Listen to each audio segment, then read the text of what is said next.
Talk to me about your relationship with alcohol and how it's changed. I pretty much barely drink anymore. I used to drink numerous times per week. There was always at least one extremely heavy blowout at the weekend. What is going on here? When you're having 15 or 20 drinks a week, you're pretty much constantly in a state of being either drunk or hungover. If you really like alcohol, it does two things to you. It makes you more extroverted and enthusiastic and more full of positive emotion. And the second thing it does is reduce anxiety.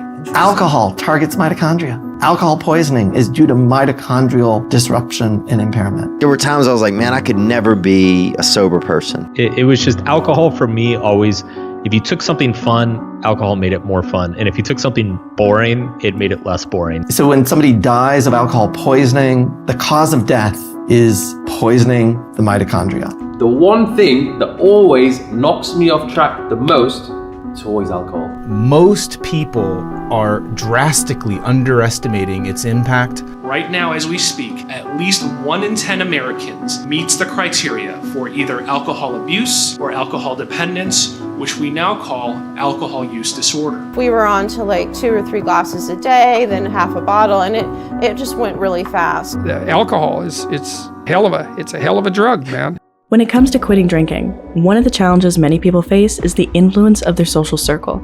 If someone's friend group consists of heavy drinkers, it can make it incredibly difficult to maintain sobriety. The peer pressure, normalization of excessive alcohol consumption, and fear of missing out on social activities can create a constant temptation and undermine an individual's efforts to quit. Breaking away from such friend groups or finding new, supportive social networks becomes crucial in providing the necessary environment for sustained recovery and personal growth.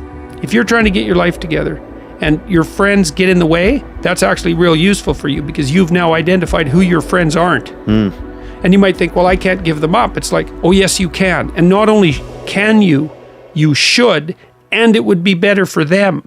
Because if they're aiming down and they want you going down with them, there's nothing good about what's happening to them, and there's certainly nothing good about that for you. Similar to quitting smoking, the body can heal, but it takes time. In this next clip, Mark Manson, author of The Subtle Art of Not Giving a Fuck, addresses his relationship with alcohol. Despite being a heavy drinker for most of his life, he made the decision to quit completely. While attempting to moderate his alcohol intake, Mark experienced prolonged negative effects, feeling physically and emotionally drained. Effects that are common after a blackout night, but were surprising to him after a simple glass of wine or two with dinner. You know, if you've been a heavy drinker for multiple years, it can take 6 to 12 months for your system to actually entirely reset.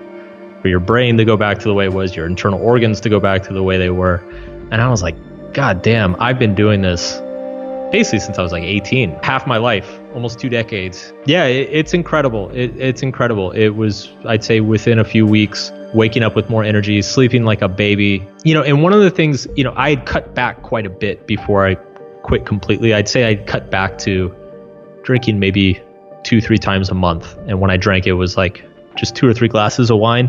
And it's funny, like I feel like something you notice when you cut back that you don't notice when you keep drinking heavily. Like when you drink heavily, you just expect to feel like shit. So when you feel like shit, you're like, oh yeah, well, of course I drank a lot. But when you drink very moderately, it actually showed me how much it affects you. Like I would go out and have 2 glasses of wine with dinner, and not only would I feel maybe 20% worse the next day, I would feel 10% worse the day after that. And that was shocking to me. I was like, whoa, this is actually, it's not about hangovers. It's about just general lack of energy and motivation on a day-to-day basis. And it lasts for multiple days. There's no hiding the fact that alcohol is a drug. It's a legal drug, accepted by society, that rakes in billions of dollars a year. It's also well known that alcohol is harmful, especially in large quantities and over long periods of time. Why do millions of people continue consuming a poisonous substance? For the most part, people consume alcohol in order to get the net effect on the brain. The overwhelming majority of people who consume alcohol, that's to help unwind or, celebrate the end of a day, or it's hard to deal with the stress at the end of the day. It's usually a mechanism to take you out of a less ideal place and bring you into a more relaxed, ideal place. Alcohol really is a good drug for coping with anxiety. That's why people use it. So it does too. If you really like alcohol, it does 2 things to you. It makes you more extroverted and enthusiastic while you're on the ascending limb of the blood alcohol curve, which is why you have to keep drinking once you start. Because if you plateau, that goes away. So you got to keep drinking. Okay, so that's one thing. It makes you more enthusiastic and more full of positive emotion. And the second thing it does is reduce anxiety. Yeah. And so if you are a bit more socially anxious, and you also have that positive response to alcohol, which everyone doesn't have, by the way, then it's a great drug. But the problem is it's a great drug for the moment. Right. Right. There's consequences. Yeah, this sounds when it's not great. Well, it also, alcohol is an interesting drug because it actually doesn't make people stupid. This has been tested. Like people who are drunk will take far more risk. And you might say, well, that's because they're too stupid to understand the risk. It's like, no, they're not. If you ask them about the risk when they're drunk, they can outline it perfectly.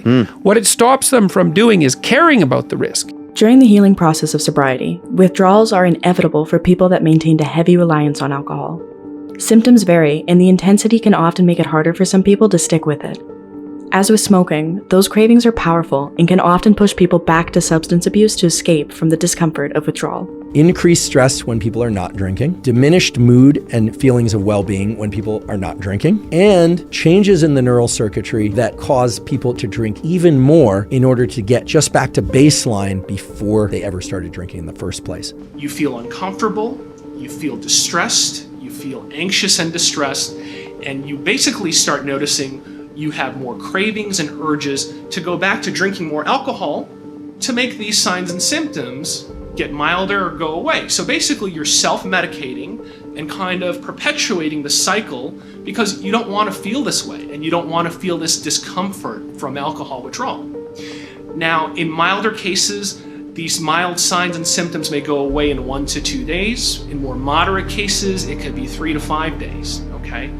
But bottom line is, it's these withdrawal symptoms, even though they're mild, which may continue to perpetuate somebody's drinking because they say, I don't want to feel this way. And I notice that when I start drinking, it kind of goes away. And it may just kind of continue the cycle of problematic drinking. Alcohol, unlike other nutrients, cannot be efficiently metabolized by the human body to extract energy.